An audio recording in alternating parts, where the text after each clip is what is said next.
everyone, this is Shannon with Waffle Flower Crafts. I'm so excited to be here with you at Simon Says Stamp, sharing with you how to create this really pretty but very easy alcohol ink card using a brand new die from Waffle Flower's January release.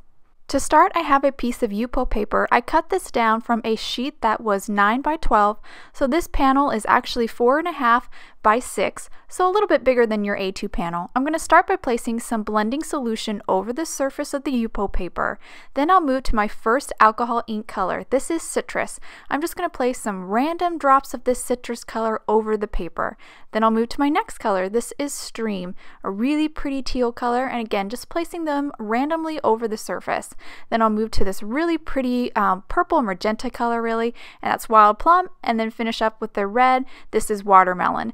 I really like these four colors. They're really pretty together, and this really does create a really colorful panel, and that's what the aim here is to just create a really colorful alcohol ink background.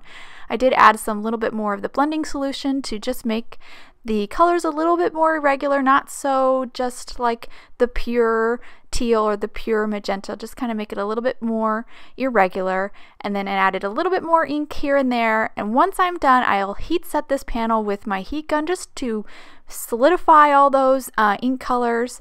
And now I'll hold up the panel to the camera. Of course I drop it. I'll hold it to the camera here so you guys can get a good look at how colorful and beautiful this alcohol ink background is. I'm going to set that aside and let it dry completely. While that was drying, I did create my sentiment. This is created with the Magnolia stamp set. It's a brand new stamp set from Waffle Flower's January release. And this is also a brand new die. It is the tile panel die. I'm just going to position this die over my alcohol ink background paper, just kind of position it in a place that I think the alcohol inks are the prettiest. Then I'll use a little bit of purple tape to hold that die in place, and then I will run this through my die cutting machine, and this will cut out beautifully.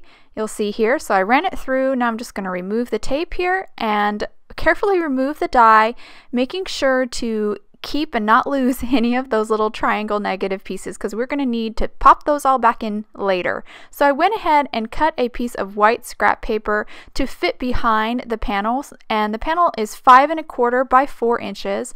And now I'm going to glue this panel down onto that scrap of white paper. I'm going to use Tombow Mono multi-liquid adhesive to do this. Just place some glue. It doesn't have to be completely having glue on the backside, just have some dots all, randomly over the backside of that panel, and that's enough to stick it down.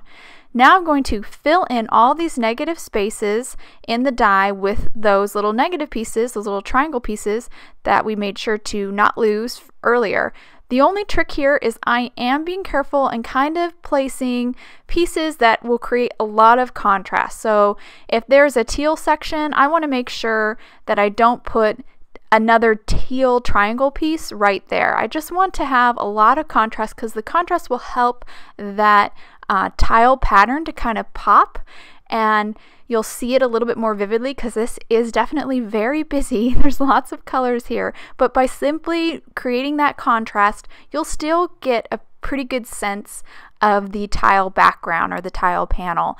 And the whole thing kind of really reminds me of a kaleidoscope. I think it's because of the triangle kind of structure or nature, like the design here. And this is really, really easy to do. Just putting a little dab of glue in the opening and then popping that little negative piece inside. And once I have this all filled up, I'll be completely done. So I'm just popping that last piece, and I'll hold it to the camera here so you guys can get a good look at the beautiful, beautiful background this creates. I just love doing this. I've done this before where you kind of take the negative pieces and put them in different areas, but I've never tried with alcohol ink before, and I was just so pleased with the results. So now I'm going to glue my panel down onto an A2 top folding card base made from 120-pound white cardstock, so some really good sturdy heavyweight cardstock. Just center it and glue it down again with some more of that liquid adhesive. Hold it for a second just till the adhesive sets, and then I will grab my sentiment here. My sentiment, I do have a piece of foam tape behind it, so I'll just remove the backing and pop it right down kind of in that opening space on the panel where you would put your sentiments. A nice, clear, easy place to it's designed for your sentiment, so it really does draw your eye right there. So I'll just center it and place that down. And once that sentiment is stuck down, this card is complete. I'll hold it to the camera so you can get a good look at that inlaid die cutting. Really simple to do, but does give a big wow factor. I hope you guys enjoyed today's card and video. If you want any more info on the products I use, please visit Simon Says. Thank you so much for watching and have a wonderful day.